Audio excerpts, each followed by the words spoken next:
one of the distinguishing things about it, rightly or wrongly, is I do think there's a difference in perceived value of craft versus art.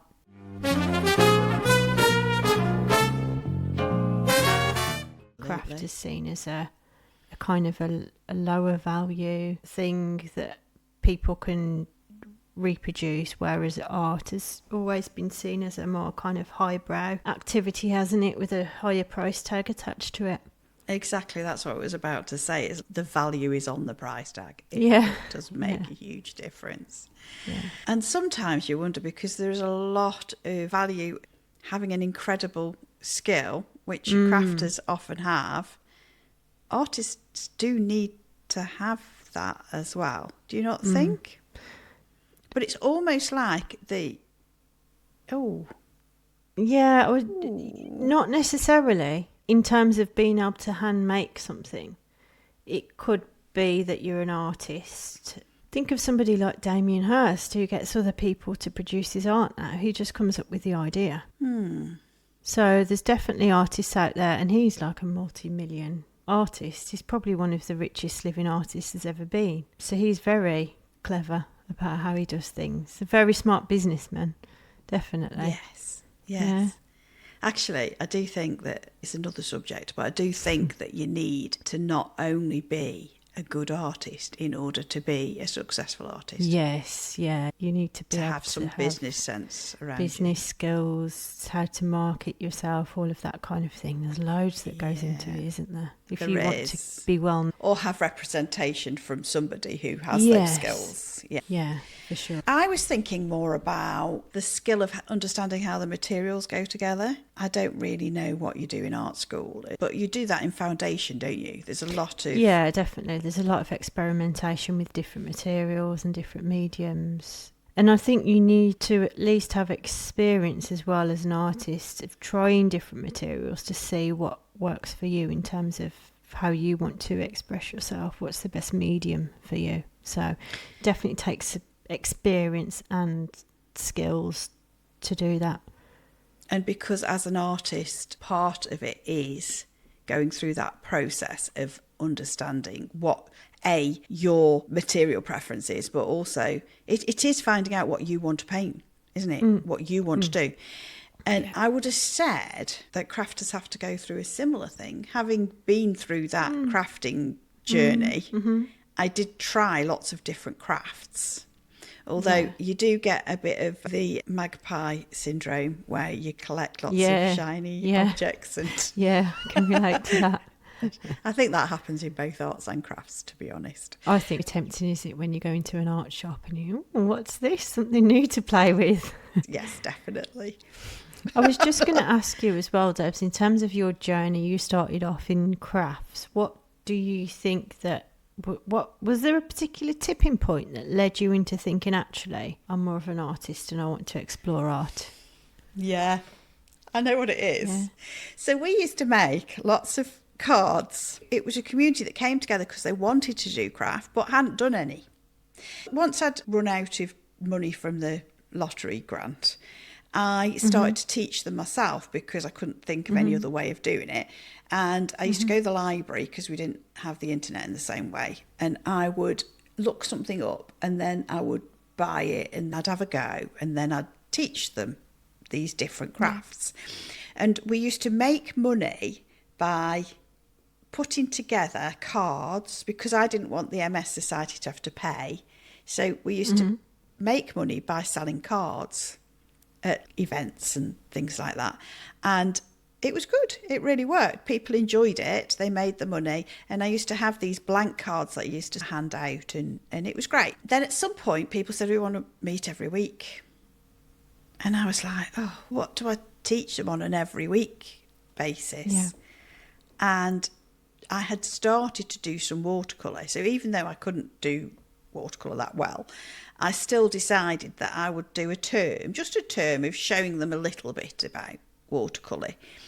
And I started to do these little watercolour cards instead of craft cards. And I was like, whoa, this is much faster than when I was doing the craft cards. So So I know that doesn't sound like a very good reason to have turned from craft to art.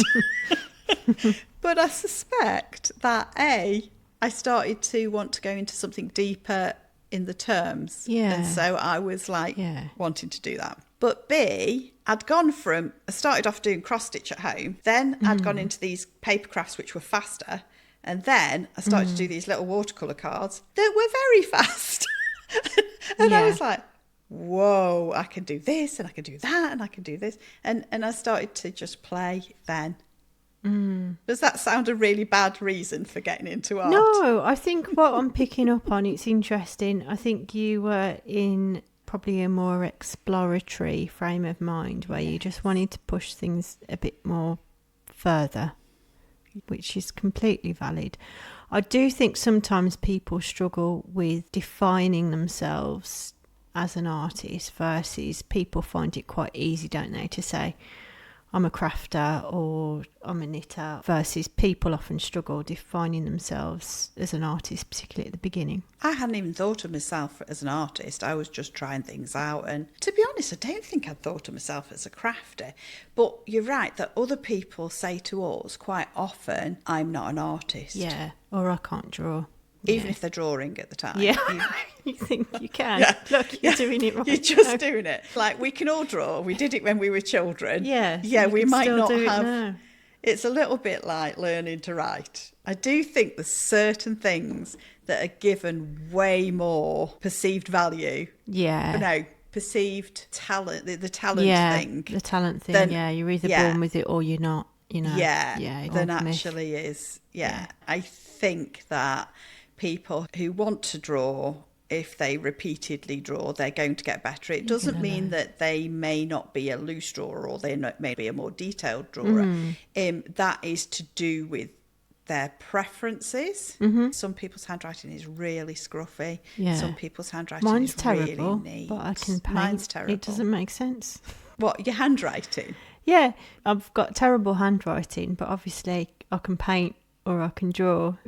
But that makes perfect sense to me, because people who are going to be really neat and very detailed artists, they've probably got really neat handwriting as well. I might be wrong. That makes sense. Yeah. I do think, for me, one of the biggest definitions between art and craft is how the person labels what they're doing as well. Like, what is the intention of the person? Because you've got people like Grace and Perry that make functional objects that you could argue ceramics were traditionally seen as being more on the craft side, but he's clearly interested in topics of politics and socialism and things like that that go into the objects as expressing themselves as something more than just a kind of a functional piece.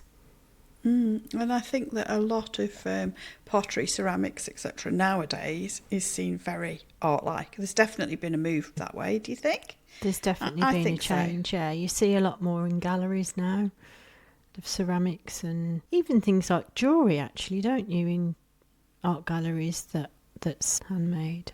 Resin pieces or pieces that are it's really clever pieces where they put resin and wood and that sort of thing together.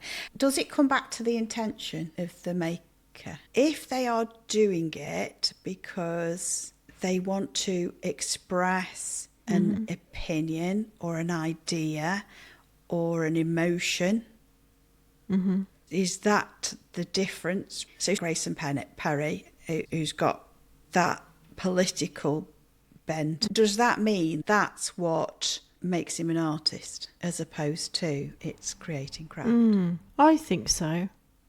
But I think there has to be an acknowledgement within the person who's making the item. That's what they're trying to do. They're trying to push new ideas and concepts and emotions, opinions on the piece of whatever it is that you're making. I think a craft person can have their own individual style on things, which is related, but it's not pushing that as far in terms of what you want to express conceptually. Like fashion can be seen as an expression, can't it? The way that you dress.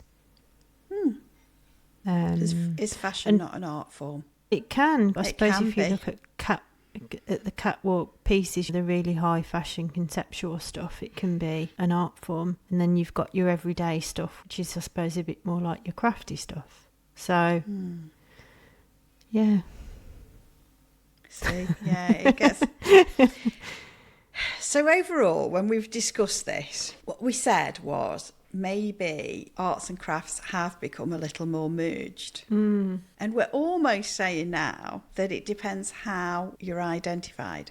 Not strictly so. If you've got a visual art form on a canvas, it's probably classed as art. Yeah, I think painting probably has stayed within the art form. I suppose painting, you could argue that something like painting by numbers would be a craft rather than art. That's quite specific. That is quite specific, yeah. Yeah.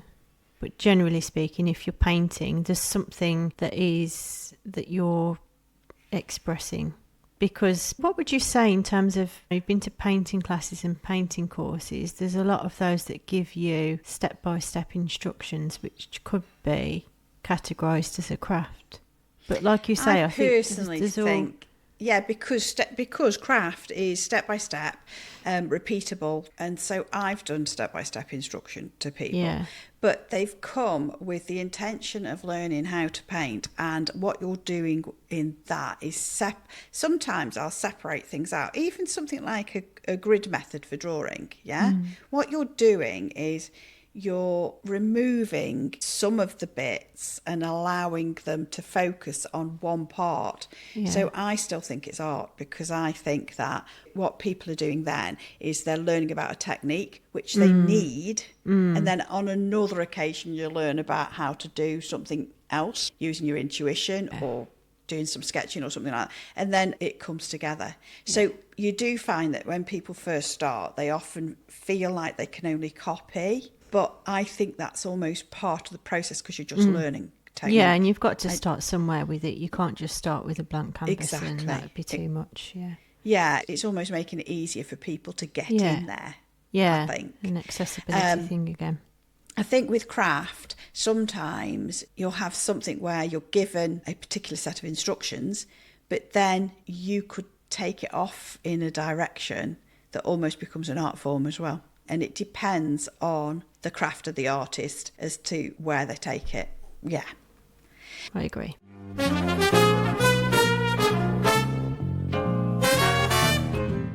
My takeaway from this is it doesn't really matter to me. It doesn't matter to me whether you call yourself a crafter or an artist, because it's not where I come from. I come from a place of creativity.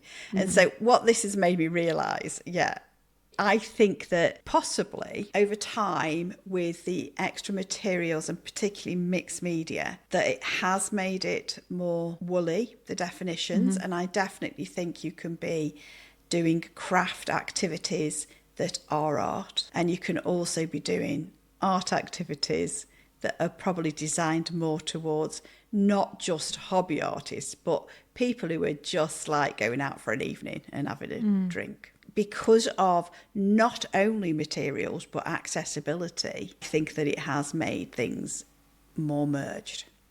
However, the real positive of that is that arts and crafts are accessible to everybody. Yeah, definitely.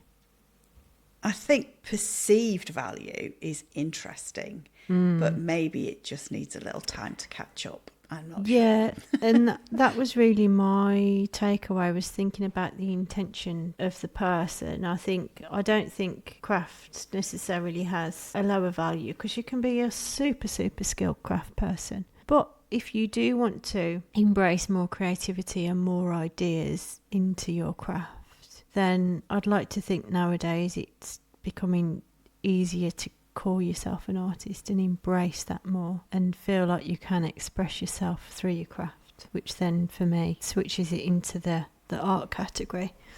And also, I think that we live in an amazing age where we haven't got the gateways of just the galleries and the high art. You can be an artist who makes a living in art or craft in your own way. You can invent your own business as well. You can be creative in what you do. And that's an amazing thing. And it's an amazing thing for people like me who've not been well. You can do in exactly what you want as well. It doesn't necessarily have to fit into that box of art or craft. It's a really exciting time to create your own business and do your own thing. So that's really exciting. It is. It's really good time to be an artist, be a crafter, or even just have a go. Yeah, definitely. Yeah. Okay. I've enjoyed this episode. It's been good. It's been really interesting. Okay. Bye for now. See you soon. Bye.